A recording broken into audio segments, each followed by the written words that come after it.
আলাইকুম বন্ধুরা, কেমন আছেন সবাই? কমেন্ট করে জানাবেন। যে যেখান থেকে আমার এই ভিডিওটি দেখছেন সবার প্রতি রইল অনেক অনেক দোয়া আর ভালোবাসা। আজকে হচ্ছে শুক্রবার 22শে মে 2026।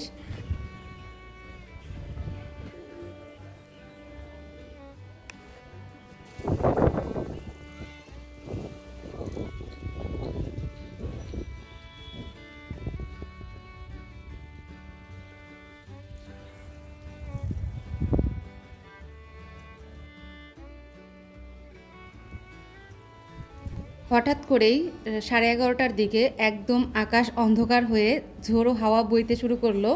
তো সেই জন্য ভাবলাম একটু ভিডিও করি। আমি ছাদে চলে এসেছি।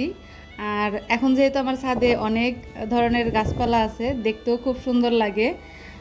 খুব জোরে হাওয়া বইছিল, আমার লাউটাও মানে দোল খাচ্ছিল, দেখতে খুবই ভালো লাগতেছিল। সেই জন্যই ছাদে এসেছি। আপনারা দেখতেই পাচ্ছেন আকাশটা একদমই অন্ধকার, আর এত জোরে হাওয়া দিয়েছে আমার টমেটো গাছটা পড়ে গিয়েছে। আমি ছাদে এসে দেখি আমাদের বাসার যে কেয়ারটেকার ভাই, সে এসে গাছটা উঠিয়ে দিয়েছে এবং একটা টমেটো পড়ে গিয়েছে। আর এই যে এখানে উচ্ছে গাছ, এরা বাতাসে একদম এলোমেলো অবস্থায় হয়ে গিয়েছিল, আমি একটু ঠিক করে দিলাম আর কি। আর এত সুন্দর গোলাপ ফুল ফুটেছে। এই কয়দিন একটা ছিল, আজকে দেখলাম আরও একটা ফুটেছে এবং আরও একটা মানে ফুটবে এরকম অবস্থা। আর এই যে ধুন্দুলগুলো অনেক বড় হচ্ছে ধীরে ধীরে। আর হঠাৎ করে আবার তারপরে একটু বৃষ্টি পড়েছে।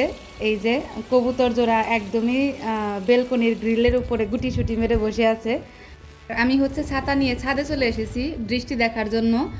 খুব বেশি বৃষ্টি হয় নাই, 5 মিনিট বা 10 মিনিট এরকম বৃষ্টি হয়েছে।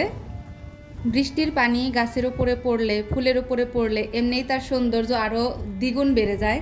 আমার কাছে তো খুবই ভালো লাগে। এই যে গোলাপ ফুলের উপরে যে বৃষ্টির পানিটা পড়েছে, একদম ডায়মন্ডের মতো লাগছে দেখতে।